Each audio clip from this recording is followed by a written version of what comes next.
कक्षा 12वीं के अंतर्गत हम इकाई 3 में अध्याय 5 का यहाँ हम अध्ययन करेंगे, जिसका चैप्टर का नाम है भारत में आर्थिक वातावरण, इकोनॉमिक एनवायरनमेंट इन इंडिया। इस अध्याय के अंतर्गत हम भारत में आर्थिक वातावरण किस प्रकार का है, इस पर हम चर्चा करेंगे। साथ ही भारत के आर्थिक वातावरण में विभिन्न आर्थिक सुधारों की आवश्यकता क्या थी, इसके बारे में हम जानेंगे। सरकार के द्वारा विभिन्न आर्थिक सुधार कार्यक्रम जो नई आर्थिक नीति के अंतर्गत चलाए गए, उनके बारे में हम जानेंगे, जिसमें प्रमुख मुख्य रूप से उदारीकरण की नीति, निजीकरण की नीति और वैश्वीकरण की नीति। यहाँ पर और विस्तार से हम जानेंगे उदारीकरण, निजीकरण और वैश्वीकरण का अर्थ, उनकी आवश्यकता क्या है, साथ ही उनका महत्व क्या है। इसी के साथ विमुद्रीकरण क्या है, यह हम जानेंगे। विमुद्रीकरण का महत्व क्या है, उसके लाभ क्या हैं। साथ ही हम जानेंगे भारत में आर्थिक सुधार के उद्देश्य व महत्व क्या थे। इन बिंदुओं के आधार पर हम भारत में आर्थिक वातावरण चैप्टर के अंतर्गत हम इन पे चर्चा करेंगे। भारत में आर्थिक वातावरण, प्रस्तावित तौर पर हम देखें यहाँ पर कि भारत में वर्ष 1991 से देश में अनेक आर्थिक सुधार के कार्यक्रम किए गए, जिन्हें नई आर्थिक नीति कहा गया। नई आर्थिक नीति एक ऐसी उदारीकृत नीति से था जिसमें निजी क्षेत्र की भूमिका महत्वपूर्ण हो, सार्वजनिक क्षेत्र को सरकार द्वारा दिया जाने वाला अनुदान या ग्रांट समाप्त हो, विनियोग से संबंधित जो बाधाएं हैं वो समाप्त हो, तथा विदेशी प्रत्यक्ष विनियोग का भारत में आगमन सुलभ हो। इन आर्थिक सुधारों में प्रमुखतः अर्थव्यवस्था का उदारीकरण, निजीकरण एवं वैश्वीकरण करना रहा है। देश में आर्थिक सुधार या नई आर्थिक नीति की आवश्यकता के कुछ प्रमुख कारणों को हम यहाँ पर देखते हैं। जैसे नंबर 1 पर खाड़ी संकट। वर्ष 1990 में ईरान इराक युद्ध के कारण तेल की कीमतें काफ़ी हद तक बढ़ गईं, जिसके लिए विदेशी भुगतान के लिए सरकार द्वारा ऋण लेने से देश का साख स्तर बहुत नीचे हो गया था। यहाँ पर भुगतान संतुलन की काफ़ी समस्या सामने आई थी। दूसरा, राजकोषीय घाटे में वृद्धि। सरकार के गैर विकास व्यय में वृद्धि होने से राजकीय कोष में घाटे में वृद्धि होने से सरकार को उसे पूरा करने के लिए ऋण पर सरकार की निर्भरता बढ़ने लगी। वहीं कीमतों में वृद्धि, खाद्य पदार्थों की कीमतों में काफ़ी तेजी आ गई, जिसके पीछे मुद्रा की आपूर्ति का तेज होना था, जिसके सुधार के लिए मौद्रिक नीतियों द्वारा नियंत्रण आवश्यक था। वहीं सार्वजनिक क्षेत्रों की असफलता काफ़ी बढ़ रही थी।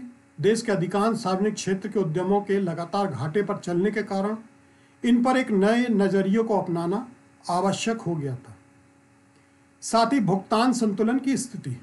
देश में कुल निर्यात व आयात का अंतर भुगतान संतुलन है, अतः जब आयात मूल्य कुल निर्यात मूल्य से अधिक हो जाता है तो प्रतिकूल भुगतान संतुलन की स्थिति बन जाती है, जिससे निपटने के लिए नई आर्थिक नीति को बनाया जाना आवश्यक हो गया था। तो यहाँ पर हमने देखा कि आर्थिक नीति की आवश्यकता के प्रमुख कारण कौन कौन से थे।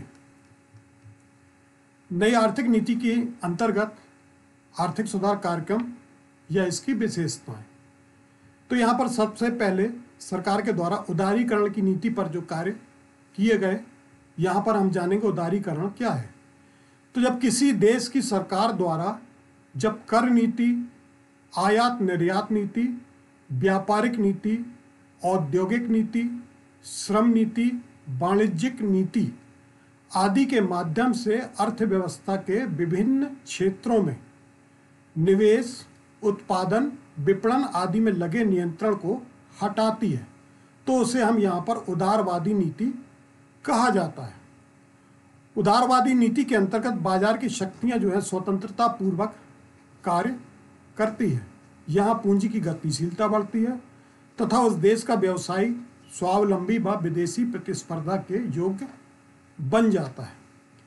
तो यहाँ पर उदारीकरण से आशय जो है सरकार के द्वारा उद्योग व्यापार व्यवसाय से जुड़े हुए विभिन्न नीति नियमों में ढील देना, नियंत्रणों को कम करना, ताकि बाजार शक्तियाँ जो है स्वतंत्रता पूर्वक काम कर सकें। यहाँ पर हम देखेंगे उदारीकरण की कुछ विशेषताएं हमारे सामने हैं।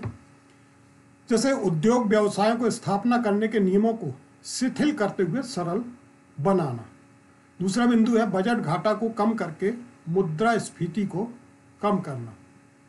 तीसरा बिंदु है उद्योग व्यवसाय की स्थापना हेतु लाइसेंस प्रक्रिया को सरल बनाना एवं कर प्रक्रिया को भी सरल बनाना। साथ ही आर्थिक विकास की प्रक्रिया में आई रुकावट को दूर करना। देश की अर्थव्यवस्था में बुनियादी सुधार लाकर उसे विदेशी प्रतिस्पर्धा के योग्य बनाना। साथ ही विदेशी निवेश, पूंजी निवेश को प्रोत्साहित करना और उत्पादन के लिए उन्नत प्रकार की तकनीकों को अपनाया जाना। साथ ही सार्वजनिक क्षेत्र को संकुचित कर निजी क्षेत्र को प्रोत्साहित किया जाए। तो यहाँ पर हमने देखा कि उदारीकरण की जो विशेषताएं हैं, इनके अंतर्गत लाइसेंस प्रक्रिया, कर प्रक्रिया को सरल बनाना, साथ ही विदेशी पूंजी को प्रोत्साहित करना, उत्पादन की उन्नत बेहतर तरीकों को अपनाना, साथ ही निजी क्षेत्रों को प्रोत्साहित करना।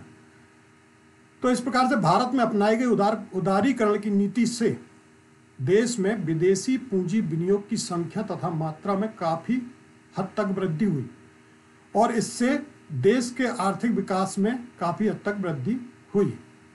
किंतु इस नीति की उपलब्धि जो है दीर्घकाल तक, लंबे समय तक प्राप्त होती रहे तथा देश का आर्थिक विकास तेजी से हो, तभी इस नीति को उचित कहा जा सकता है। तो इन बिंदुओं के आधार पर हमने जाना कि उदारीकरण क्या है या उसकी प्रक्रिया क्या है। दूसरा बिंदु हमारे सामने है उदारीकरण के पश्चात जो दूसरी प्रक्रिया अपनाई गई वो है निजीकरण की प्रक्रिया। तो वर्ष 1991 में किए गए आर्थिक सुधार कार्यक्रम के अंतर्गत देश में सार्वजनिक क्षेत्र की भूमिका को कम करना एवं निजी हाथों वाले क्षेत्रों को बढ़ावा देना निजीकरण कहलाता है। इसके अंतर्गत कुछ चुने हुए सार्वजनिक उपक्रमों को सरकारी हाथ से अलग कर निजी हाथों को सौंप दिया जाता है। साथ ही सरकार जो है सार्वजनिक संपत्ति का विक्रय भी करती है। सरकार यहाँ पर रुग्ण एवं हानिप्रद सार्वजनिक इकाइयों को बंद करके निजी हाथों को सौंप देती है।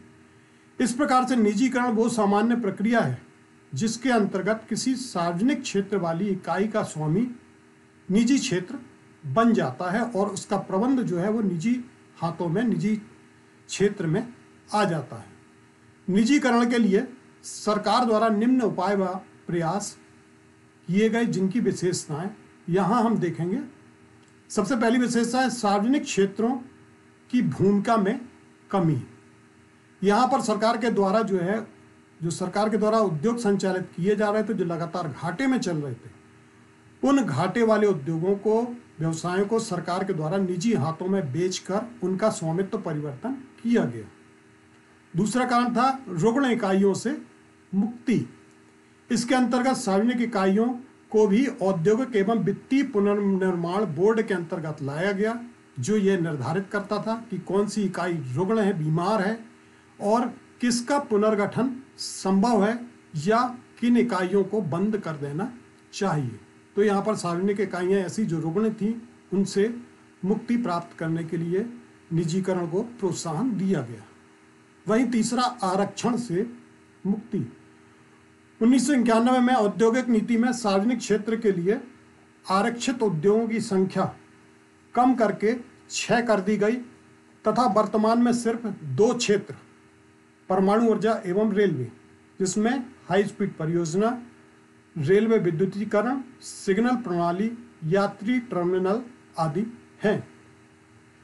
अगला बिंदु है सार्वजनिक क्षेत्र की तुलना में निजी क्षेत्र को प्रोत्साहन।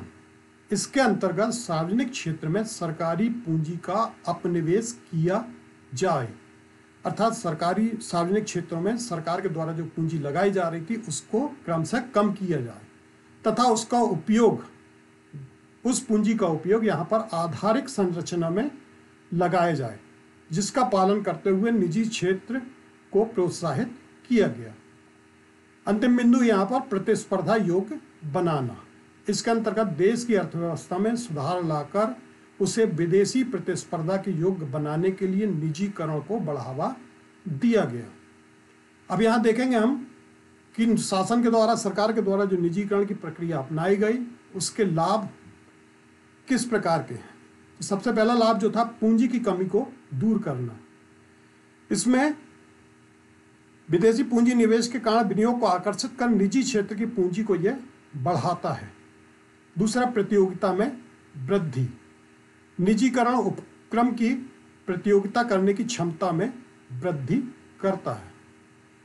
अगला बिंदु, तीव्र विकास।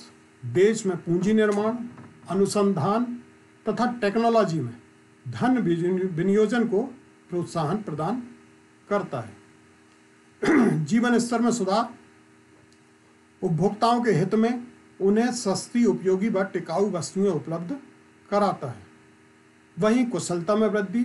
निजीकरण उपक्रम की कार्य कुशलता में वृद्धि करता है। तो यहाँ पर निजीकरण क्या है, निजीकरण की विशेषताएं क्या हैं, साथ ही निजीकरण के लाभ क्या क्या हैं, इनको हमने यहाँ पर जाना। वैश्वीकरण। किसी देश की अर्थव्यवस्था को संपूर्ण विश्व के साथ जोड़ देना वैश्वीकरण कहलाता है। अर्थात संपूर्ण विश्व एक बाजार के रूप में, जिसमें कि बाजार शक्तियां स्वतंत्र रूप से अपनी भूमिका अदा करती हैं। वैश्वीकरण में समस्त देशों के व्यवसायी, व्यापारी, उद्योगकर्ता जो हैं वो आपस में एक समग्र बाजार में जुड़ जाते हैं। यहाँ पर संपूर्ण विश्व की बाजार शक्ति को एक सत्ता के रूप में देखा जाता है और यहाँ पर सभी आर्थिक बाधाओं को हटा दिया जाता है। दो देशों के बीच में जो भी व्यावसायिक बाधाएं हैं, आर्थिक बाधाएं, उनको कम कर दिया जाता है। वैश्वीकरण नवीन तकनीक तथा उत्पाद से संपूर्ण विश्व बाजार को अवगत कराता है ताकि विश्व में उस देश की पहचान बनाई जा सके। इस प्रकार व्यापार को न्यूनतम लागत में परिपूर्ण कर उसे प्रतियोगिता प्रदान करता है वैश्वीकरण। इसमें क्रय विक्रय, सेवाओं का आदान प्रदान, आयात निर्यात, बैंकिंग, पूंजी निवेश आदि वैश्विक बाजार के संपर्क में रहकर संचालित होते हैं तथा अर्थव्यवस्था के क्षेत्र में पारस्परिक निर्भरता बढ़ जाती है। तो वैश्वीकरण को प्रोत्साहित करने वाले जो लाभ या बिंदु हैं वो हैं, नंबर 1, बाजार का विस्तार। यहाँ पर वस्तुओं की किस्म के लिए नई नई मांगें, नई परिवर्तित होती हुई फैशन, रुचि व आवश्यकता तथा वस्तुओं के छोटे जीवन काल को लेकर प्रोत्साहित करता है व बाजार का ये विस्तार करता है। वहीं दूसरी ओर इसका लाभ है नवीन तकनीक का आगमन।